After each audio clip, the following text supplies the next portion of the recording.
Hi, and welcome to QRID Home Watch Edition QRS Reporting app video on how to scan a QR code and choose and complete a report. So if you're the reporter going out in the field, someone would have given you a QRID card similar to the one here on the left. And basically what happens is each property is marked with a geofence. You must be inside that geofence in order to scan the QR code. If you're outside of that, it won't let you in. So normally what happens is people keep these in their vehicle. They pull in the driveway. They pull up the QRID card, which we call a QRID card. And it has some basic information. It has the client's ID number. It has the site address. It'll have the name of the QRID. And it'll actually have the QRID ID number. The QRID ID number is a backup in case you've lost or the QR code itself gets damaged. You can actually enter this number manually. Some people get confused and put the client ID in. It won't work. But if you want to enter it manually, you have this number as the number you want to use. So once you arrive at the client site, you pull in the driveway, you're ready to start your home watch visit. You just simply click on Scan a QRID, and if you haven't done it before, permissions are mandatory with any mobile apps now. It's going to ask if it can access your camera. You definitely have to give access. Okay, and then all you do is take the camera and point it at the QRID card, at the QR code, and then this is going to pop up.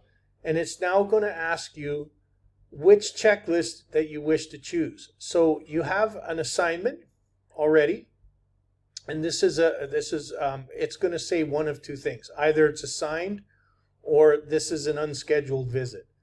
When it says unscheduled visit, all that means is you don't have an assignment. You've scanned the QR code, it's looked, there's no assignment, and it's the same thing.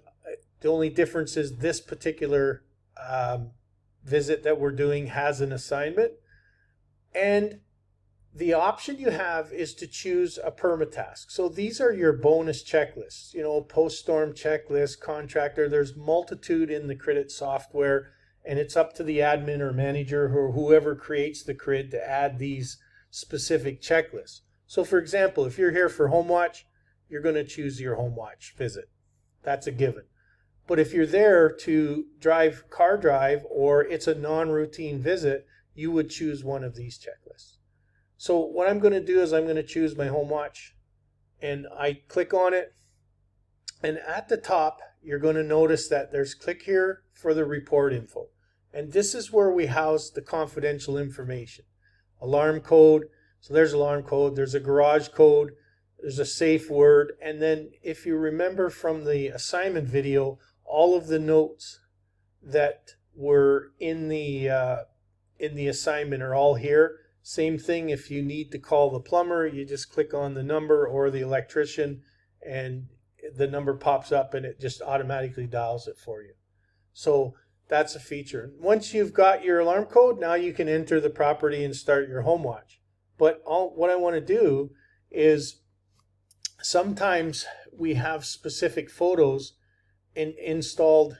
When you create the QRID, you have the ability to add site photos for each property, and these are reference photos. All you need to do is go here, click here for site photos, and it's going to pop up, and it's going to show you pictures and reference photos for that specific property. And the reason, there's multiple reasons for that. We won't go into details in it, but basically these are reference photos. Once you've done that, you're going to notice the timer's running, and that's normal. It's going to calculate the time. But remember, if you pause the app or put the phone into sleep mode, the timer's going to stop. And the time that you have total time on site is not calculated from this. This is just a guide. It is calculated from the time you scan the QR code until you submit the report. That's how the time is calculated. Once you've started the app, you just start simply going through and answering questions. So here Roof, chimney, gutters, and downspouts checked and all okay. Yeah, you know, I did a walk around. Everything's good. This is a conditional question. The next one is check and collect mail. Remove solicitations and newspapers. This is an instruction. All I do is hit that button. Now remember, I have to, if I don't hit that button, it won't let me submit the report. So then I go to the next one and it says check for any signs of vandalism or break and enter and all okay. Yeah, everything looked okay. And then I go to the next question. It said exterior doors and windows checked and all okay. Well, I found some damage at the back of the house. So I answer no. And this is what a conditional question is. If I was to answer yes, nothing happens. I move on. But the minute I say no, and it's not okay, it says please explain. Now I'm going to use voice to text activation, which you can turn on any device. I found some damage from a tree coming down at the back right corner of the house. Say done. And now I want to add a photo. So I just select take a photo. And I just simply take the photo. I can now annotate that photo. I can highlight. I can annotate that photo and highlight where there's an issue. And then I continue on, you know, alarm system checked and all okay. I'm going to say yes. And then I'm going to leave this final question unanswered to show you what happens. And also there's a general comments and general photos. These are, if you have a specific, something that you found that doesn't pertain to one of your questions, you can put that in, you can put a comment in, but that's not mandatory. So remember, on conditional questions, if it asks you for a comment, comments are mandatory, photos are optional.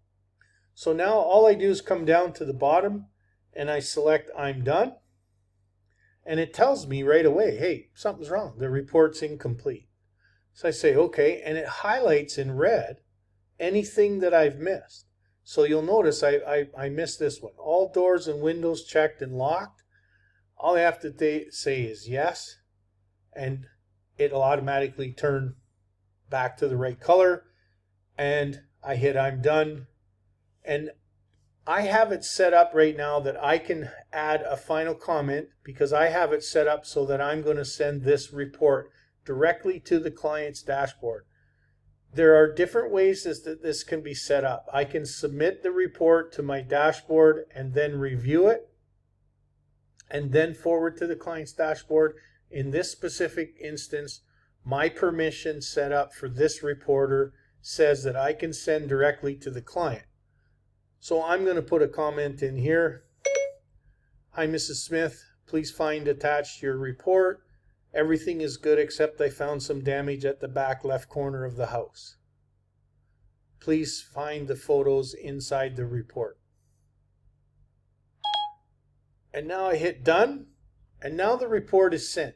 Now the client's going to receive an email notification saying, hello, Mr. and Mrs. Smith. Randy's just submitted your latest report. And those comments that I put in the report are now going to show up in the actual body of the email. And then, so that kind of gives the client the opportunity to read it. Now, the other way would have been I submit the report to the dashboard. Then I read the report when I get back to the office. I add that comment that I put in there, and then I submit it. So those are the two different ways to scan a QRID and complete a report or choose a checklist. So I hope this video has been helpful. I look forward to talking to you in the next tutorial videos. Thank you for choosing QRID at Home Watch.